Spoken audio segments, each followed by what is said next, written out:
Greetings, one and all, and welcome to Seven Kinds of Mischief. I'm your host, Stone Loki. 24/7 is off tonight, but we have Purple Valkyrie, Dave, Bob, Adega, and a couple of more people on the way to talk about some really good music tonight in memory of Eddie Van Halen. Yeah, absolutely. Rest in peace, Eddie. Yep, I'm really bummed about this. And I've got a drink here, so I'll just start it off and say, "Skull, everyone! Skull, Eddie! Skull, brother! Skull!" And you hate to see stuff. You hate to see stuff like this. I know. We were supposed to have Mexican Iron Man on tonight. He is in seclusion because of all of this. Like I said, 24 has. 24 is not here tonight. He will be back next week. Welcome, Lori Roberts, Skull, Eddie, Mary's Game Room, Kronos, Mr. Hyde, Crimson Mist, Lady Mist, the Guardian of the Void. Welcome, Lady Mist. Lee Anthony Davis. Good evening, sir. Luis Sparrow is here. Pop Culture Avenger. Hail, brother. Chris Persia, the Wrench of Wrenches, is here. Of course, we've got our other wrench here, Purple Valkyrie.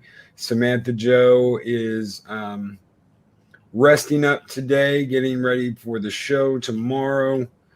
Darth Haster, if you're still there, brother, hail, and Skull.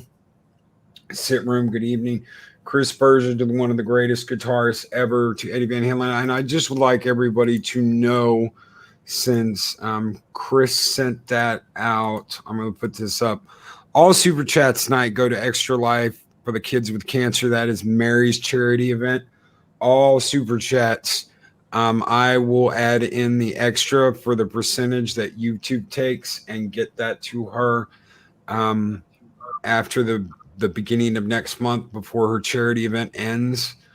So any super chats tonight go to Mary's Game Room. And Chris says, to one of the greatest guitarists ever lived, to Eddie Van Halen, Skull. Yeah, indeed, brother, Skull. Yeah, you might want to use the stream elements tonight. That way it will take YouTube a little hit, so they won't be getting their chunk out of it, and you'll have more going right to the charity. Yeah. Absolutely. Oh, Mary, you are very welcome. Mary, that is the least I can do. Eddie fought a 19-year battle with cancer. And that is the very least I can do. Those kids deserve some help, and that's exactly what we're going to do. Lady Mist with a $10 super chat with 5 hearts. Thank you so very much, Guardian of the Void. Lady Mist. Thank you. I know that the first Van Halen song I ever heard was Running with the Devil. From the first album. Absolutely. Yeah. And I'm pretty sure I heard that in 91. Well, Dave, Bob, and I probably got you beat. We probably heard the first album when it came out. Yeah. 78, had a good buddy of mine. He was a guitarist. He turned me on to him. I didn't, back then, I hadn't really heard of him. And a good friend of mine, when I say a buddy, his name is Buddy, but he was a guitarist, and he introduced me to that song on my first album, Eruption. That's guitar solo. Man, I said, I hadn't heard anything like that since Jimi Hendrix. You went a little wacky on us. And Piano Dean, thank you so much, Piano Dean. If there's an afterlife, they got a hell of a band up there. Rest in peace, CBH. Yes, they do. Hell yes, they do. Having Eddie and Hendrix sitting side by side. Yeah. Could you imagine that? And Prince. I mean, Prince was a hell of a guitar player too. Oh, Prince was magic on everything. There's a scene at the very end of God, what was it? This Is the End, where they get up into heaven and they're like, we can have anything, and he's like, really, really? And suddenly the Backstreet Boys are playing. I could see something similar to that. Oh, well, we can have anything. And that, the first thing that's going to come to mind is some Johnny Cash and some Eddie Van Halen and some Jimi Hendrix. Oh yeah, Jimmy playing All Along the Watchtower. Oh, Right. Man. Kurt Cobain would be sitting off to the side. I like to do my own thing. Just sitting there picking at a guitar. Oh, man. No, first time I heard him, I was 11. So it was a year after the album came out. And I was sitting on the beach, and my friends had their album playing, and it was their cover off their first album, You Really Got Me. And, I'm 11 and I'm looking at 4-foot waves thinking, I could swim, but that looks a little big. That was inspiration to go out there and hit those waves. Oh, I can imagine. I can imagine.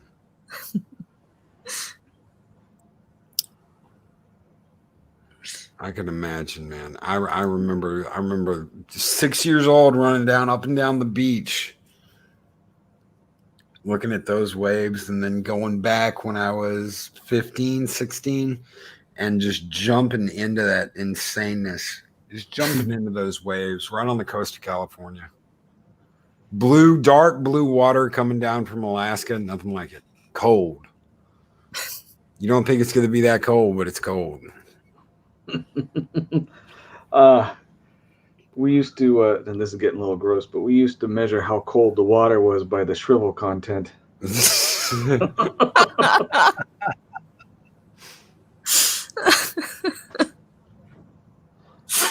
Oh, we're kids. But no, it was the next 4 or 5 years that when we went to the beach, we always had to have that tape playing. I bet you wore that tape out, didn't you? Yeah, I wore a lot of things out. Damn, Adega. Damn, Adega. Damn. Oh, shit.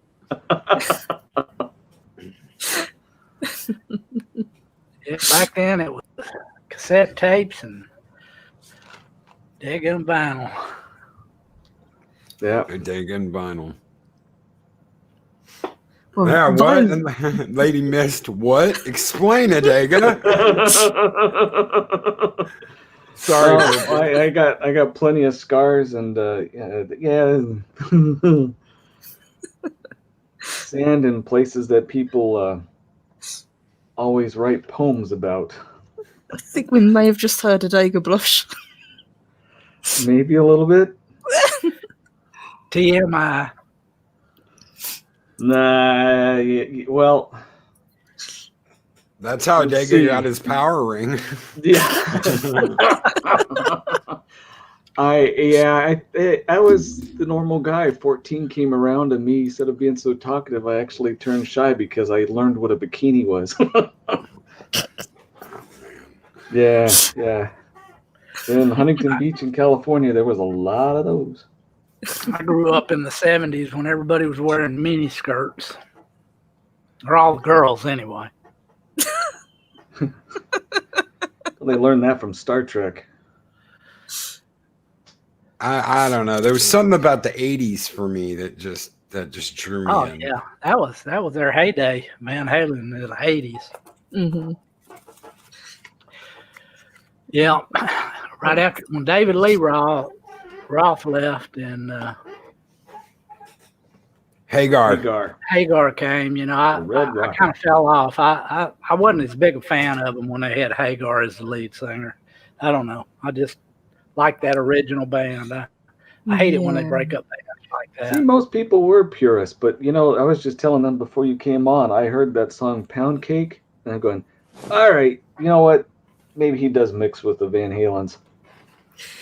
Yeah, Hagar came in 86, was it? Yeah. Okay. That was when like that the Hagar era was what got me in first. I never drive. 55. 55. Da-na-na-na, da-na-na-na, da-na-na. Well, Oh, Kronos, shit. you missed out on not seeing a bikini because, with the beaches, that there's a thing about some of these girls when they would tan, they didn't want any tan lines. So they're laying face down and someone unties the back for them. And there's all kinds of tricks you can do with someone who doesn't have their top tied on. Cold water on the back is the best one. That's one, but yeah. I'm learning all sorts of things about you two tonight. Well, I've learned a lot.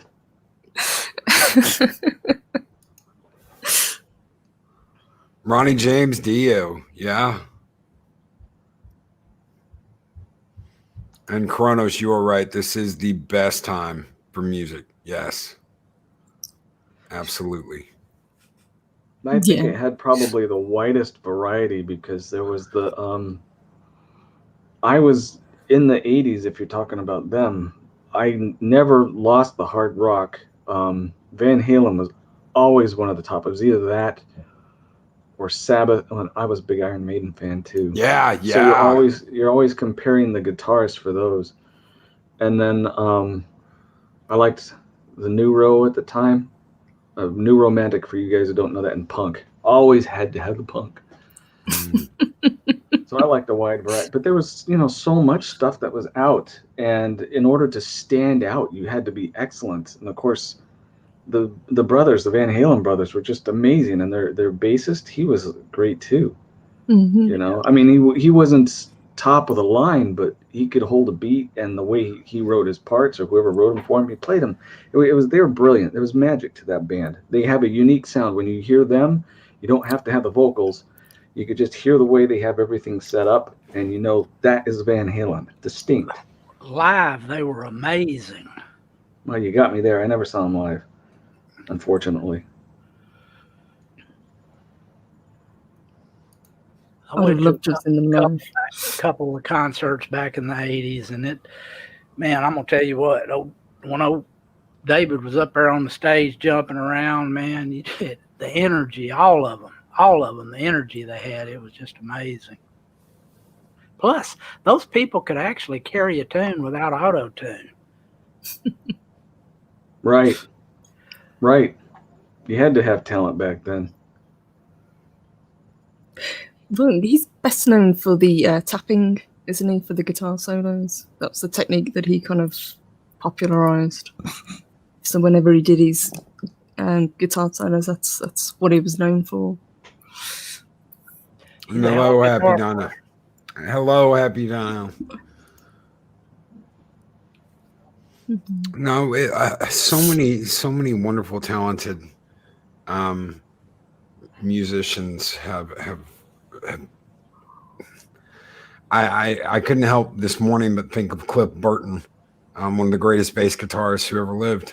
And Metallica was touring in Sweden, and him and James Hetfield drew playing cards to see who would get the bunk and who was going to sleep on the couch. Hello, Paulie.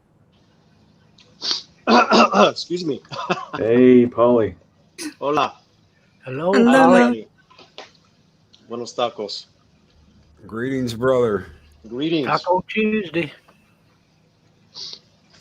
So I got here late. Thanks for the invite. No problem, brother. Hey, Bob. Purple. Howdy. Good evening. Good evening. Just talking about legendary bass player Cliff Burton and how he passed in a bus accident in Sweden. They were Metallica was traveling doing the Master of Puppets album, and him and James Hetfield, the lead guitarist, drew cards to see who gets to sleep in the bunk and who'd have to bunk on the couch in the tour bus. Yeah. And Cliff won, got to bed. Bus went off the road at like 7 a.m. and he died, and James lived. Man, it was one of those crazy ass things. You think, oh, he won the bed. Well, that was that. Well, that also happened with Merle Haggard and Richie Valens, and Buddy Holly. So Mhm. at the time, Merle was yeah. Buddy's bass player or guitarist. He was a cricket, and long story short, he lost the seat on the plane or something like that. It had to do with Merle lived and they didn't. So Yeah, it was a plane crash. They were trying to figure out who was going to do it, and he lost, supposedly.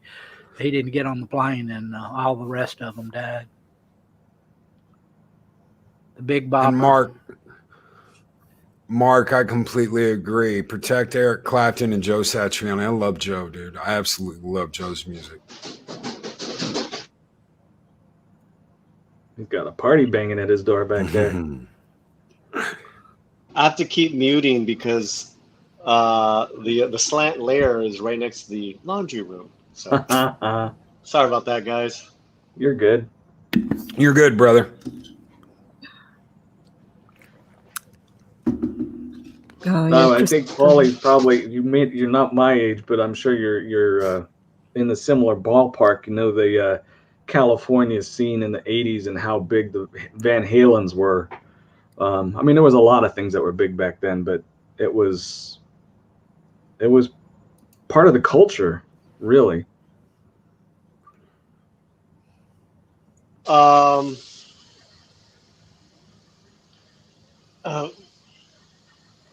Look at our backgrounds collectively, just us five.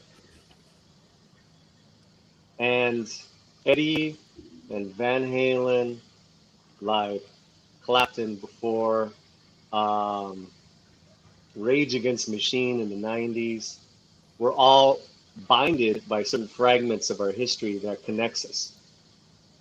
That's what it means. That's when music is that powerful and that amazing, it transcends. Right. And Eddie transcended today, and Eddie's music lives on, but he transcended, man. I mean that, I have a really great tribute from a buddy of mine, if you don't mind me reading it. And, Yeah. Another LA boy, just like, was it Dave Bob or Dega that said that? Dega. I'm Huntington. Oh, you're Huntington Beach? Yeah. Yeah. Okay. All right. That says a lot. I saw that face. Yeah. Well, no, man, you're right, brother. And Dega, I'm gonna start calling you Primo. So, Jamar, my buddy, who grew up in Hollywood, went to Hollywood High. And I've had him on the show. He said this on his Instagram. Look at that smile. He loved playing so much. There were none better. When I was a kid, hearing Eruption for the first time, I could not believe the guitar could make those sounds. This is a sad, sad day. Rest in peace to the musical god and LA hard rock legend, Eddie Van Halen. Oh, yeah. And he has well said. a beautiful photo that we put up. Yeah. Always had that smile. He was so right about that. Yeah. Back then, he just reminded me of a kid. I mean, the way he smiled all the time. Loved performing. Mm-hmm. Well, even you said earlier, Dave, you got to see them and the energy that they brought to each performance. You could tell that they were having the best time on stage. Oh yeah, they gave it their all each time.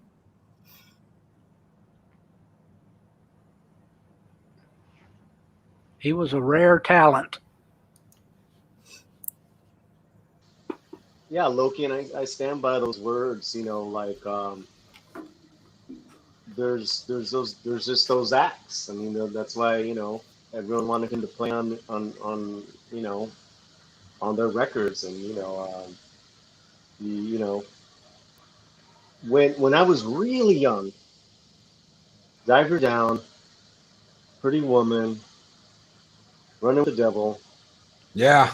I was just like, whoa, what is this? Because I pretty much grew up a pop head, but could, Van Halen could never be denied. He never, they're, for a guy like me, they were accessible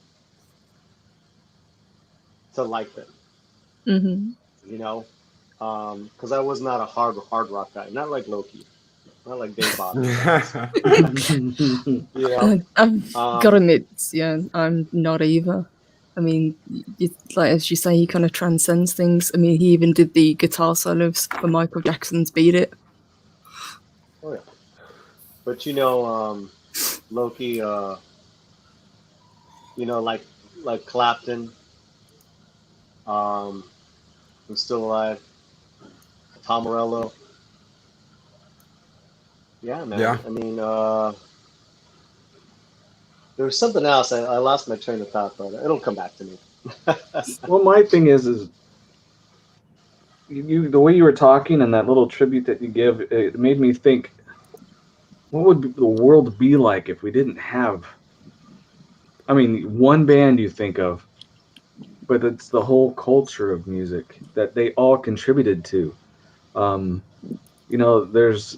the dancing, the concerts, the car radios. Music does something to the soul that nothing else can touch. You go back to Mozart, and you guys have heard me talk about him before, but it affects the mind in ways that nothing else can touch. And when you get a significant talent, one that's someone like the Van Halens, where it doesn't matter the culture, it doesn't matter the music genre that people have favorites for. I have yet to hear of someone who doesn't like something from Van Halen. And it really does just, in a lot of ways, it affects the soul in a way that it could never be reshaped as it was before. You become permanently changed into something more inspired or better. Your vision is expanded through an art form of unlike anything else. It affects your brainwaves. It's just amazing. And he and the band just did something very, very special. Well, Oh, and then to wax and wane it off always, that. to me, just brings back. To me, it always just brings back memories of the time when I first heard the song or when it was playing. I mean, it's just like I'm instantly back there. Yeah. And to go off of what Primo Odega said, it's 2020. Yeah. We're all having an incredibly challenging year personally, small community, city, state, nationwide, the world, right? We look to our heroes, music, entertainers. This is when they should be entertaining us. So we always, so when someone passes away this year, it's hurting a little bit more, man. It's a punch, man, right to the solar plexus, and it's gonna take everything's taking a little longer to heal from. Yeah, there's been, just it is what it is, right? And I'd like to welcome Clobbering Time. Welcome, Clobbering Time. How are you doing, brother? Oh, hey, my friends. Hello there. Sorry to be late, my friend. I got here as fast as I could, but Oh, no, you're good, man. You're good. You're hail absolutely to you good. all, wonderful friends. It's great to be here. Too bad of the circumstances, unfortunately. R.I.P. Eddie. Yeah. Hello, love. Hey, what a talent, man. I can't put it into words. You guys have all done it already, and it's just. I don't know about any of you. I hadn't really heard anything about him in so long. That's part of the shock. You don't really hear much about him of late, it seems. Well, when he got cancer in 2001, and he disappeared for a while. He did. He just went into seclusion, and he disappeared out of the spotlight. And 19 years fighting. And wow. Yep, he had part of his tongue removed, if I remember right. Yeah. My goodness. Mm. See, I'm not up on all what he was going through or anything like that because, like I said, I haven't really seen much about him lately. So that's why they kind of took him by surprise a little bit. Well, I'm sure a lot of people were surprised, but they didn't know about him. What he was going through. And thank you, Purple Valkyrie. You didn't have to do that. Thank you, sweetheart. All tips, super chats, anything coming in tonight goes to Mary's Game Room for her Extra Life charity for kids with cancer. Mm-hmm. For Eddie and for the kids.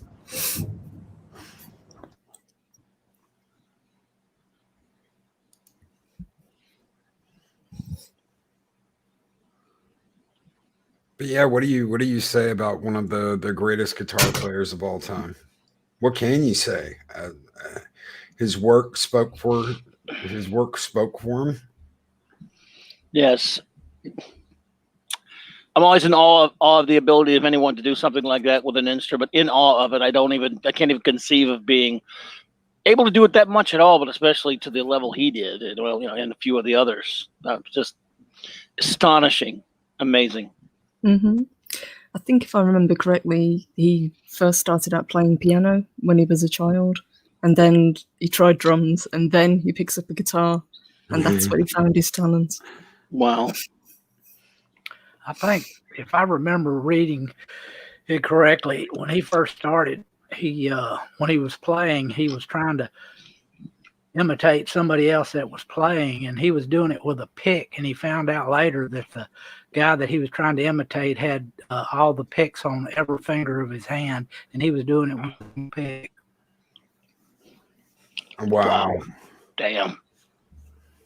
That's incredible. Absolutely incredible. I'd never heard that. Me either. Jeez.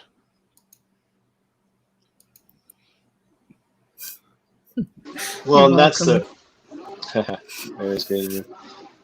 And that is an interesting thing about when a celebrity passes, someone who's touched a lot of lives, is that you start hearing,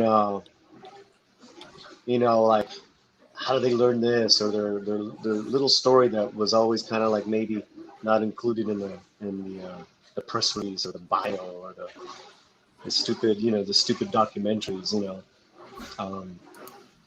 Hopefully, we'll hear more amazing stories about Eddie. I'd like to say, even though we haven't heard from him in a while, I still want to believe that he had a great life compared to other celebrities that died much younger, tragically. Not to say that this isn't tragic, but I think you guys know what I'm talking about. Yeah. Absolutely. Okay, I know that in what was it 97, 98, when Hagar left again, they brought in his son Wolfgang. And can you imagine playing on stage with your son on bass, playing guitar on stage with your son on bass guitar, and getting to experience that? He must have been so proud. I did see the message that his son put out in memory of his father. And that was really beautiful.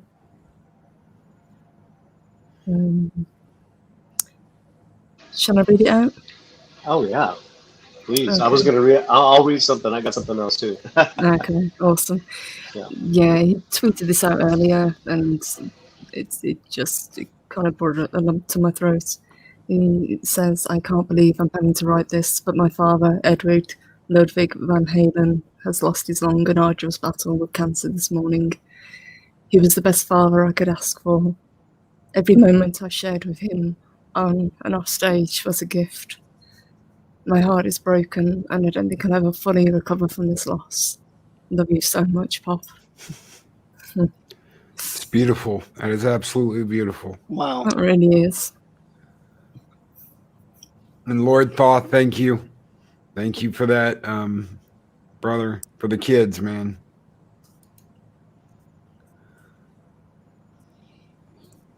Lose your father like that is something that you don't ever want to go through and you don't ever want to see. And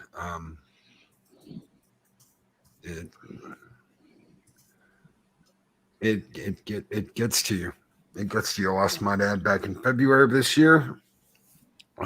Some of you know that were around then. Some of you don't. And that just came out of nowhere. And just out of nowhere. He was there and then he was gone.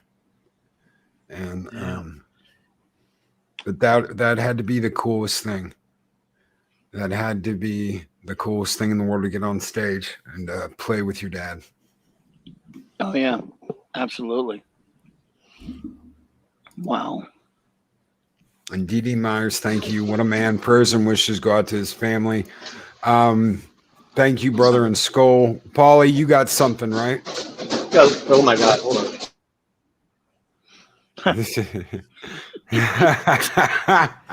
Doing battle with the machines. Go on without me. Let me just wait till this cycle's done. Okay, brother.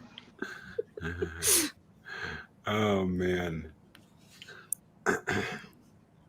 People are throwing out a lot of good bands. Chat, you guys are great. Absolutely wonderful. Imagine Lee Anthony Davis. Imagine if John Lennon had lived. Yeah. Dimebag Daryl was what? Dimebag? No. John Lennon? Oh wait. Yeah, John Lennon. Dimebag Daryl. Dimebag Daryl was shot in a bar by some crazy idiot. Pantera from Texas. Started in Texas, was a Texas band. I loved Pantera so much, and then boom, he's gone. And you love these people. Kurt Cobain, there 1 minute, gone the next. Jimmy, gone. I'm trying to remember the guy's name in the Doors. Why the hell can't I remember the guy's name in the Doors? Keith. Oh yeah. Well, the Doors. You mean No, now it can't be getting both of us, huh? Manzarek? Keith? The Doors. Ray Manzarek? No. Jim Morrison. Jim Morrison. Yeah. Thank you. I can't believe I forgot. At least no one said Val Kilmer. The Val Kilmer. Day becomes a night. Night divides a day. They break on He through did to a hell of the a other job side. on that movie. Yeah. Oh, he did. Mm-hmm. Yeah, I think Lord. even that's it. I think even Mark mentioned earlier George Harrison. Yeah. Yeah. There's two I have to mention, though they weren't known for playing instruments. But if you heard them, you'll know why I bring them out. Janice Joplin, Yeah. Amy Winehouse. Yeah. Two of the most fantastic singers taken way too young, before they even hit 25 or 27. Yeah. Janice was, a contemporary of Jimmy back in the early 70s, Yep. late 60s. At Woodstock. Hanging out at Woodstock. Not to mention the King. Yeah. That was a shocker. Yeah. I remember that day. And I know you got to be old for that, but I remember that day. Thank you very much. Thank you. Well, they call him the king for a reason. You know, Yeah. you can go back and maybe it's not the type of music that you'd like, but the way he projected his sound, it was absolutely amazing. His style. Yeah. He opened up the dancing on stage in front of a mic. Yeah, you didn't do that back then. You just stood there. Yep. Have some people snapping their fingers behind you or something, but there's a lot of things that David Lee Roth and Prince wouldn't be able to do if he hadn't opened the door for him. A performer dancing on stage? Impossible. Right. Inconceivable. Yeah. It's like smiling in a photograph. Wallace Shawn, he passed away. Yeah. Andre the Giant, he passed away. Princess Bride passed. Inconceivable indeed. The Yep. machine's quiet. Give us a shot. Let's hear it. Of course, now I lost it. But I was gonna add on to the list of our musical legends and icons, and the trailer just dropped today of Selena's new TV show that's gonna be on Netflix. And Selena, she had just started conquering everything that needed to be conquered. Right. In the Latin world. Right. Just recording her English stuff, and to be shot and killed like she was at that age. That was what, 7 years ago? No. It was the 90s, wasn't it? Yeah, it was the 90s. 95. Oh, you know what? I'm getting Long old. time My ago. memory sucks. Yeah, because that's all right. I was still in South Houston, and I'm going to tell you something. Latin community in South Houston is massive. They outnumber everyone like 10-1, and it was like a national day of mourning for weeks after that happened. Well, I got my years messed up, but I do remember I heard about it happening. I'm going, I always liked to, because I love the music scene, used to be part of it to some degree, and I don't care what language they sing, because if they're talented, they're talented. And I looked her up and I listened to it and I go, holy crap, no wonder why they love her. Well, I just bring her up because Freddie Mercury, he was another great one. Yeah, Freddie. Here's this was a real quick tribute, and this is from a friend of mine she's a talent booker in the music world. She said the '80s Jersey girl inside of me is gutted. Badass photo. Yeah. They had some cool posters in the 80s. I mean, he's got a cigarette in his mouth, just fucking it up. Sorry, excuse my language. No, you're on 7 Kinds of Mischief, Paulie. We can say anything we want. You got to make it a little shocking anyway. Purple's going to sleep. Purple never sleeps. I don't believe it. She's a vampire. She is a vampire. Yeah. And Jedi Bill with a $9.99 super chat. Thank you so very much, brother. All of this tonight goes to Mary's charity event for Extra Life Kids with Cancer. Thank you so much. And I'm going to throw something out here for all of you guys. Thank you.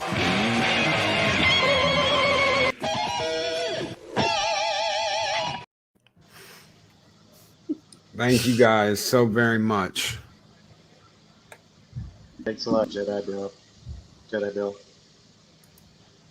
And Chris Persia, there's something about 28, Kurt Cobain, Jimi Hendrix, Jim Morrison, Janice Joplin, Amy Winehouse all died around the age of 28. No, it was 27. 27 yeah. 27 Club, yeah, that's it.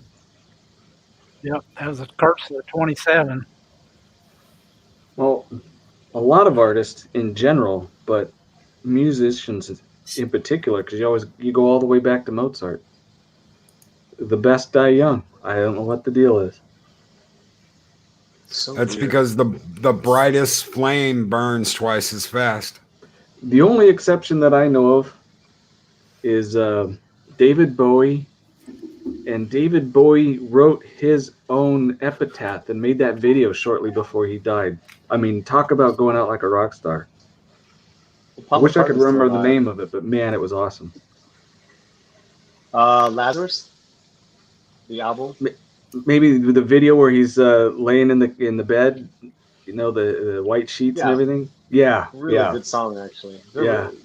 His last album was really amazing. Anybody here remember Stevie Ray Vaughan? Yeah, dude. Yeah. The sky is crying. Yes. The sky is crying, dude.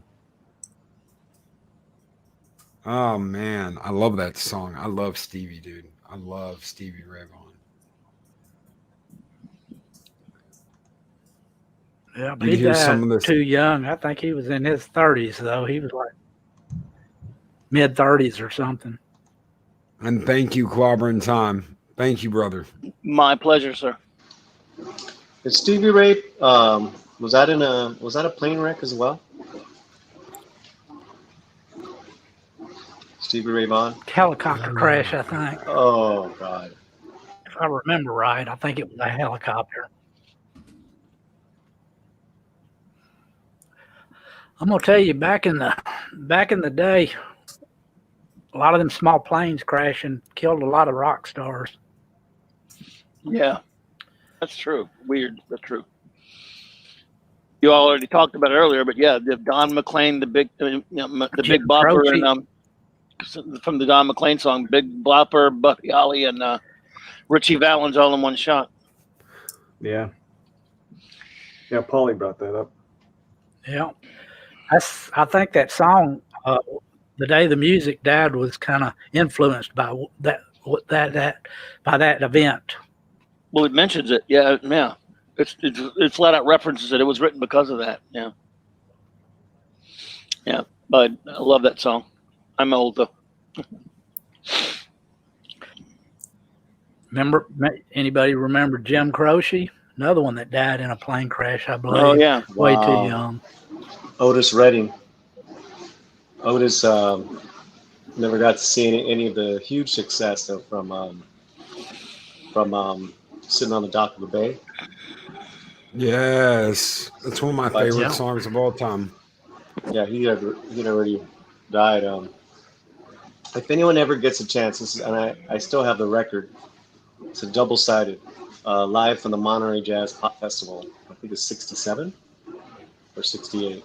On one side, it's Otis Redding live, which will blow your mind away. Like, and the other side is Jimi Hendrix. Mm. That's a great. That's a really good album. Hell yeah. And Yeah. Otis Redding, Otis he live was is a lot pretty. harder. Yeah, he's pretty young. Yeah. Oh yeah, we're getting all these now. Was it John Patsy Paul Cline. Jones for Led Patsy Zeppelin? Cline. Was it John Ricky Bonham Nelson. or John Paul Jones? I forget which one. Yeah. Yeah, Ian Curtis took his life. Ricky Nelson. Yeah, there's another one. Ricky Nelson. Yeah, Yeah. Ricky Nelson. And there was a lady country star. Why am I forgetting her name? Patsy Cline. Patsy Cline. Lost Neil Peart last year. Patsy Cline. Yeah. You Karen see, speaking Carpenter. of David Bowie, Ian Curtis I mean- wanted to be like David Bowie, and when he realized that he kind of like saw what a sham the whole music world was, and was so disillusioned. And then he was besides having mental problems, he took his own life.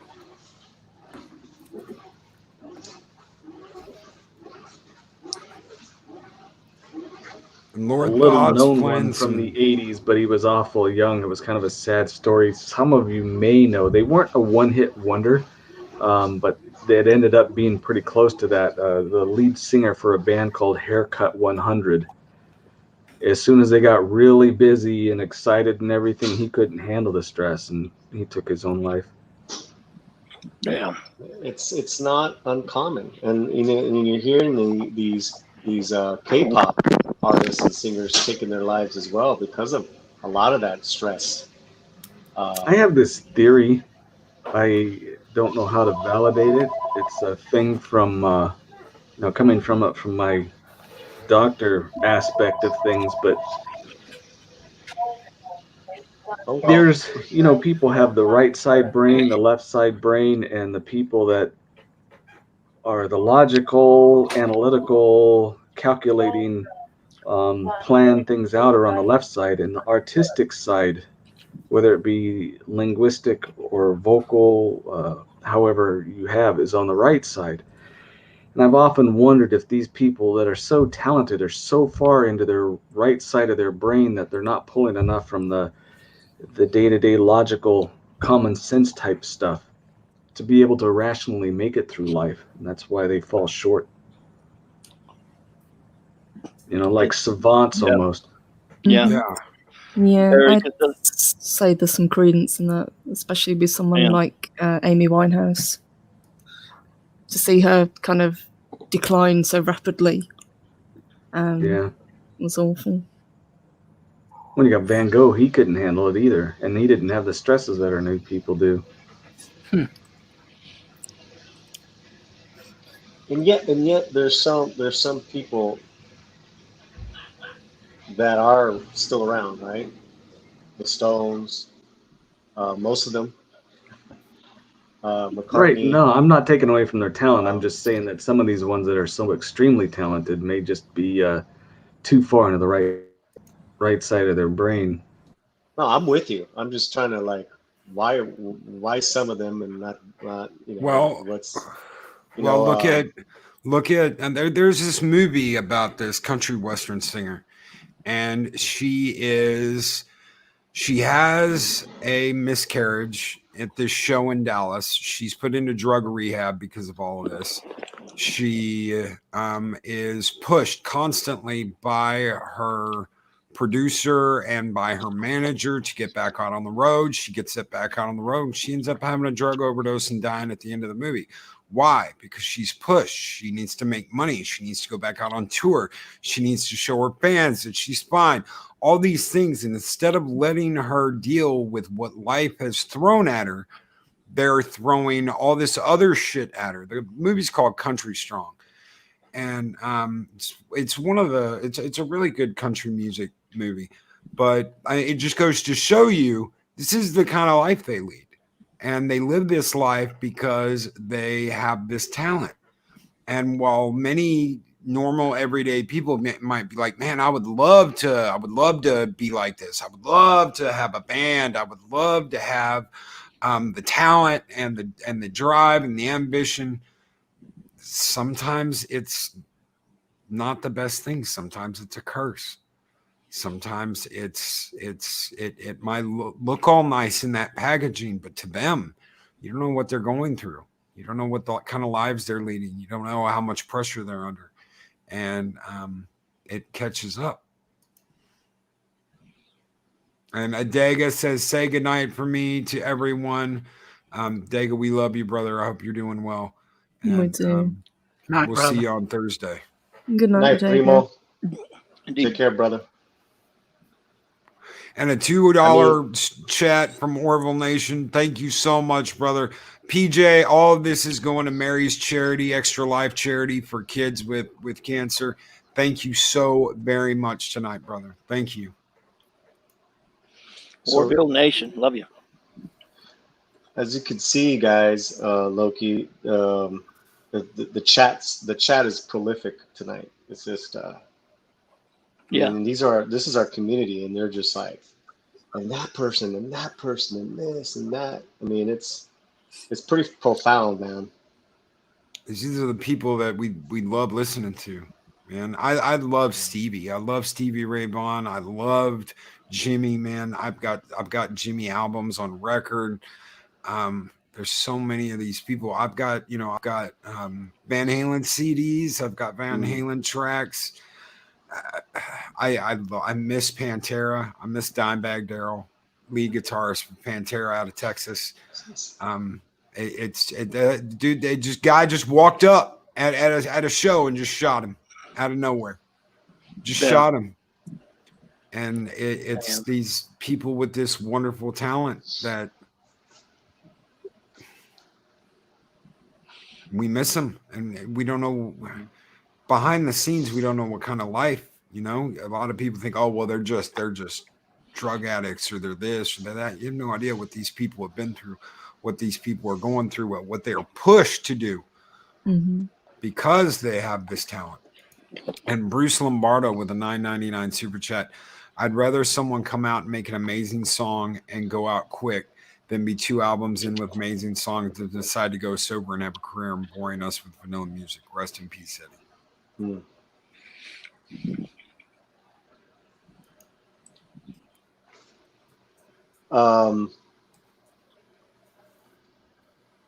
Couple of people that haven't been mentioned since, and yes, everyone is very emotional. Lord Thoth, very well said. We're just shocked and saddened. Prince,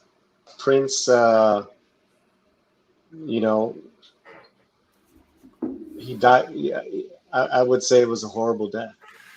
Yeah. And it was, he sang about it, a few decades before in his song Let's Go Crazy, talking about the elevator. And then I want to get his name right. Maybe I'll look it up. The lead singer from Sublime. He was incredible. Yeah. He was incredible. He was special. He was, and it was, I don't know if people are familiar with the band Sublime. Some great music. I know his name is Brad or Bradley. Maybe someone in the chat. Here we go. Brad Noel. Brad Noel. So he could rap, play guitar, write, sing. He was a very talented man. Very talented. I love Sublime so much. Do you think, and I'll ask this to the whole panel, we'll go around real quick. Do you think they're pushed too hard? That they're all pushed too hard to keep their fame, to keep the fans coming, to keep the tickets being sold, to keep the CDs, records, tapes, whatever they were doing? Do you think they were pushed too hard? We'll start with Purple and go around. I think with some of them definitely, but I think also it's in themselves that they push themselves too far as well. It's like you said earlier, the brightest flame burns quickest. I think sometimes, especially if they're extremely talented and they get famous almost overnight, they kind of feel like they owe it to everyone to keep on top of the game, so they push themselves harder and harder and harder. I think sometimes that kind of comes into a play as well. Dave Bob?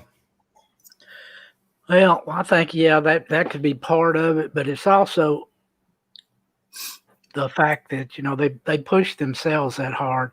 And a lot of times they abuse drugs and, just substance abuse and just trying to cope. And that brings a lot of them down. But I think a lot of it's brought on by, just peer or public pressure or whatever, trying to keep up, whether it's coming from somebody else or from their own, from themselves.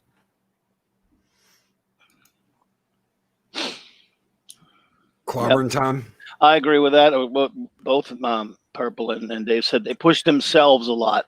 But there's a lot of pressure on them as well, for sure. I do believe, and that it's. Again, it is a combination coming from a lot of people.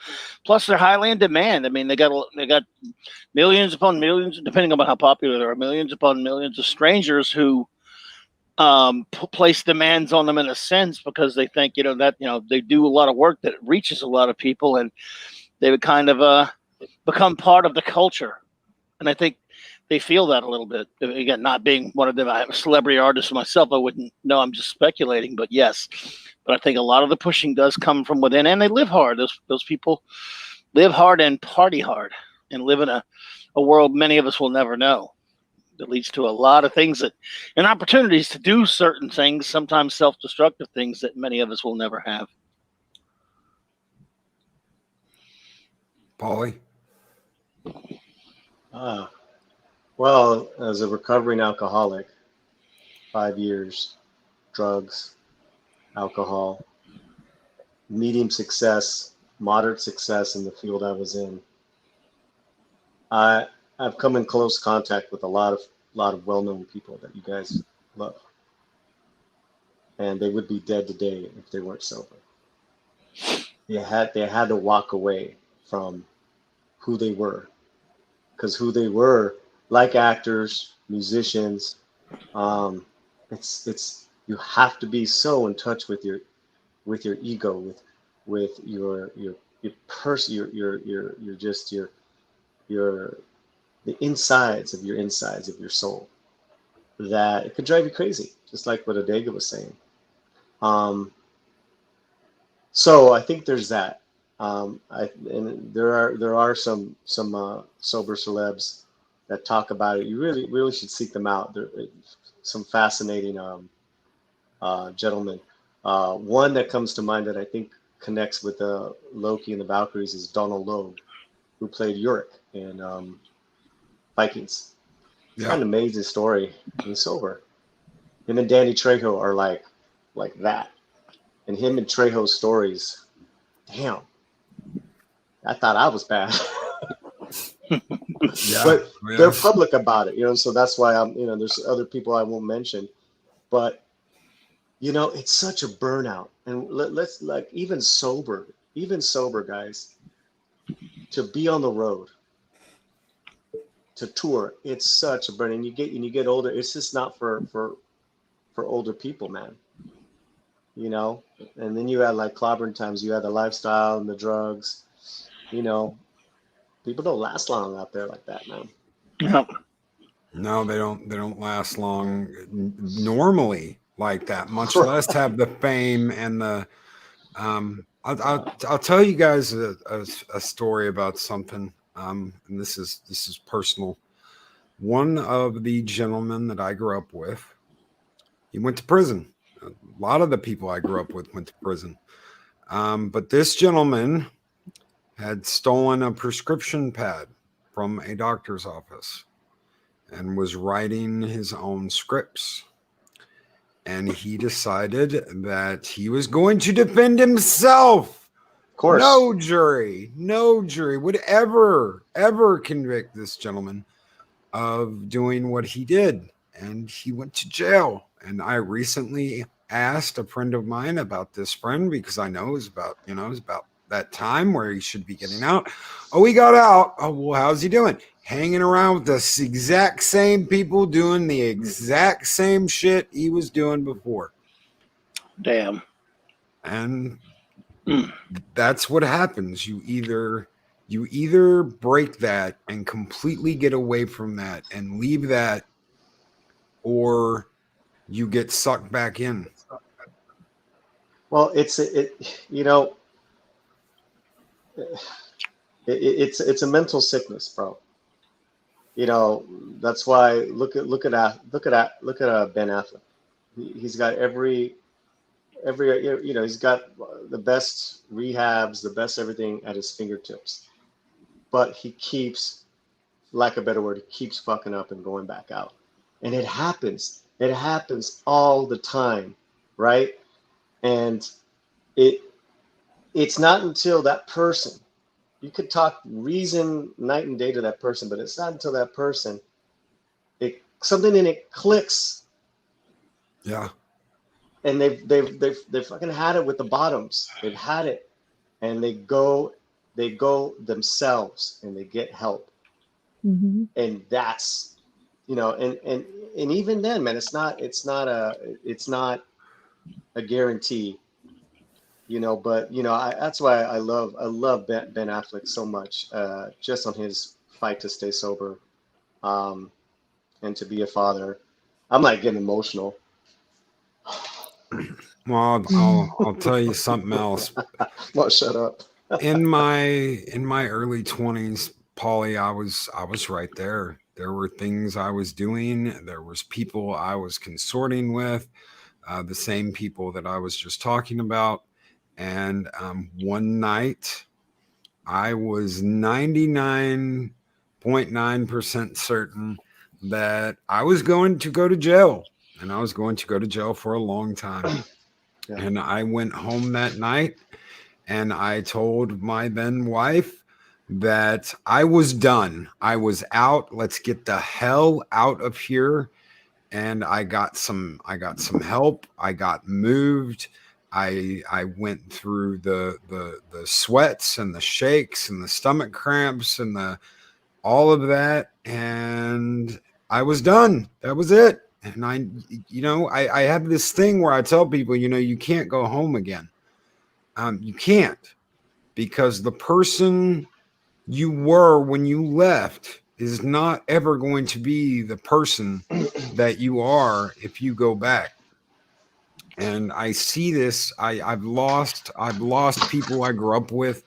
I've lost friends. I've lost, like I've said before on this show, they're either dead, in jail, or in rehab.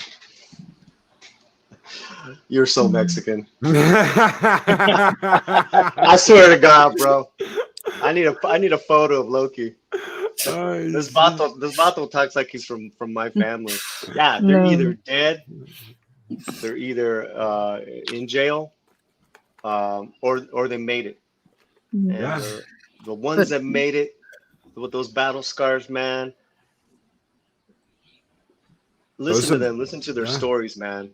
Fuck, you can learn so much. Those are the vatos you don't fuck with. Well, just people. I didn't mean just vatos. I mean, like, yeah. But as you say, it can be done. So well done, both of you. Proud of you. Thank you. Indeed. Congrats, both of you. And the longer you stay away, the easier it gets. Last time I was there, I don't want to be involved in any of that. I don't want to be around any of that. I stay away from the people that I know are involved with that. And it's just, I'm 40 years old, folks.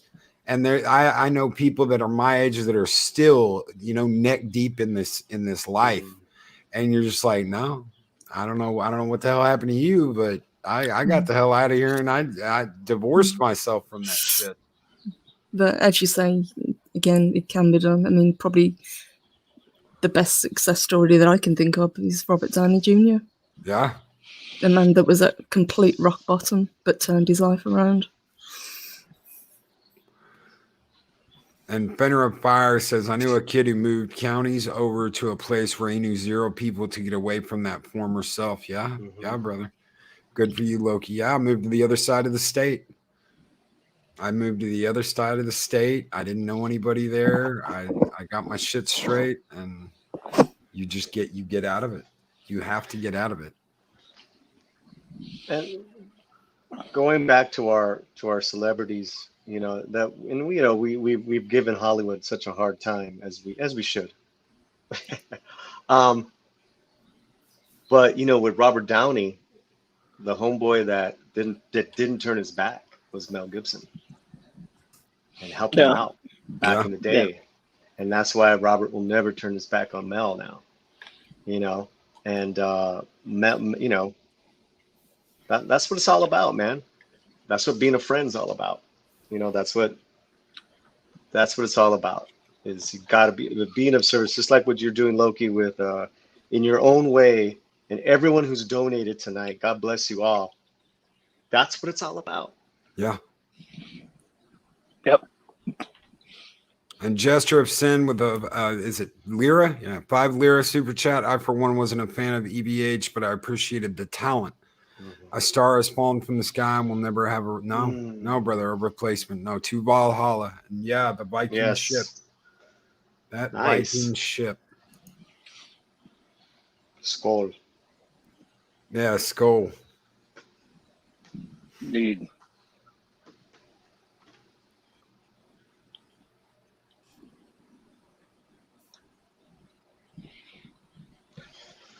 But we carry on. We keep them in our memories. We listen to their music.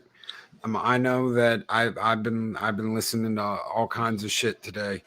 And I sat for 3 hours today, early this morning, after the show, and just listened to music. Just sat there with my eyes closed and just listened to music. And these things affect us. They touch us. I know the first time I heard some of this when I was a kid, I was like, oh my God, it's beautiful. It's like a painting. It's like the first time you see a Da Vinci or the first time you see the Mona Lisa. You don't forget it. It's burned into your brain. It's insane. And you hear people, you hear Mozart, and you hear Tchaikovsky, and you hear Beethoven, and you hear, Metallica, you hear Megadeth, you hear. I remember the first time I heard of Mon Amarth. It's one of my favorite bands of all time, and barely anybody knows who the hell they are. I was like, it was Twilight of the Thunder God talking about Thor, and I had to figure out, how do I get this deep, raspy, growly scream of a voice and do it. And the first time I tried it, I completely blew out my voice for like a week. I was walking, hi, how you doing? It's you love that. The first time I got up and sung karaoke was Elvis's Blue Suede Shoes. And I did some Frank Sinatra and other people, and it's all those things you love, all those things you think about. Paulie, you brought up sitting at the dock of the bay earlier. The first time I heard that song, I was sitting at the dock of the bay because I was sitting in my mom's Mazda waiting for my dad to come in on the aircraft carrier in San Diego, brother. Because that's where I was born, was San Diego. So I'm sitting there at the dock, at the military dock, waiting on that aircraft carrier to come in with my mom listening to Sitting at the Dock of the Bay, waiting for my dad. You were watching the tide roll away. Yeah, watching the tide roll away. That is such an awesome memory. But like you say, It's beautiful. music ties memories together. It transports you back to some of the best and worst times of your life. Yep. I have a long, but it's not that. It's like 3 paragraphs. It's from a very well-known guitarist, touring guitar player that I know. You want me to read some of it? Go ahead. Go ahead, and then we'll wrap up afterwards. Go right ahead, Paulie. I grew up during the heyday of shred. Never put in the hours to master all of the fretboard gymnastics of the day. I always admired the shred icons, but I knew I never could reach the heights of technical ability of the top shredders. At the end of the day, although my jaw would drop when I heard them, I felt like putting in the time for shred's sake was always like trying to be the best athlete. I knew I'd eventually get crushed by them other faster, more insane player. Eddie never felt like that. He was always playing hyper revved up blues and boogie with an amazing tone, feel, and a super raw rock and roll attitude. He transcended his technical ability in every way. His technique wasn't a gimmick. It was his way of expressing himself. It was his voice, honest, direct, and true. Much like Coltrane, he developed a very personal language that happened to also revolutionize the way the instrument was approached. Today, we lost a Picasso, a Baryshnikov, an Ansel Adams. We lost a giant of art, expression, and innovation. His loss is a hard one for guitar lovers everywhere, but we all can be consoled knowing his imprint and influence on the instrument will live on for centuries. Wow. I'm going to end it there. I mean, there's like one more line, but that was pretty good. Oh, yeah. Thank you. Nice. That was awesome. Yes. And that guy is a pretty amazing guitar player who just is this gentleman. Yeah, it always hits me when someone who is truly great at something, whatever it happens to be, some sort of art form like this or whatever, those who aspire to be that, or those who are in that field, well, they, always look up to the best, to the masters, and if you don't have any respect, if you're a guitar player, don't have any respect for his abilities and the things he did, I don't know what you're doing. And that goes for other fields as well. You just look up to the masters, the people who set themselves at the top. And he fit that one, and he was right up there with him, wasn't he? Yeah. Oh, yeah. Well, thank you, everyone, for coming here. Thank you, panel, for being here. Purple Valkyrie, Dave, Bob, Clobbering Time, Paulie. 24/7, if you're out there watching this, brother, we're with you. Good luck, brother. I know you're in a lot of pain tonight. We love you. Adega, yeah, dude, he's in a lot of pain tonight. Oh, no. He showed up, guys. He did. 24/7 was here, and we just told him, hey, brother, listen, we love you. He's like, no, I gave my word. And I'm like, brother, your word is here. You showed up. Go. We love you. Take care of yourself. Everyone in the chat, say a prayer for 24. Indeed. Good old 24. Hope you're doing better, buddy. Come on, man. Yeah, 24's a trooper. We love him. He is the man. So, guys, thank you. Thank you, everyone in chat. Thank you, everyone who donated tonight for Extra Life Charity. We are going to put that in Eddie's name, and everything. I'll cover anything YouTube takes out tonight. So, thank you, Loki, and thank you for asking us, and thank you for doing this tonight. Thank you. I know this was impromptu, but Appreciate it, brother. This was really special. Thanks, man. I'm honored to be here. Thank you. Thanks, Loki. Thank you, guys. And thank you, chat. Seriously, Luis Sparrow, Mark Anthony Tired, Kronos, Chris Persia, Soul Assassin, Fenrir Fire, Lord Thoth, Mark Anthony Tired. Guys, thank you, Fenrir Fire. Thank Bruce you guys. Lombardo. Bruce Lombardo. Thank you, brother. Thank you for being here. Anybody that Darth Monkey O'Wrath, I'm scrolling back in chat. Kronos. Cred Sox 5. Mary. Thank you, Mary. Fenrir Fire. Spike and Madness. DD, I think. Yeah. DD, yes. PJ, if you're still out there, brother, thank you. Hail. Everyone, you guys have a great night. I am going to end it with some Kratos, and we will be back tomorrow morning. So, everyone, have a wonderful night. Rest in peace, Eddie. Rest in peace, Rest in peace, Eddie. Rest in peace, Ed. Rest in peace.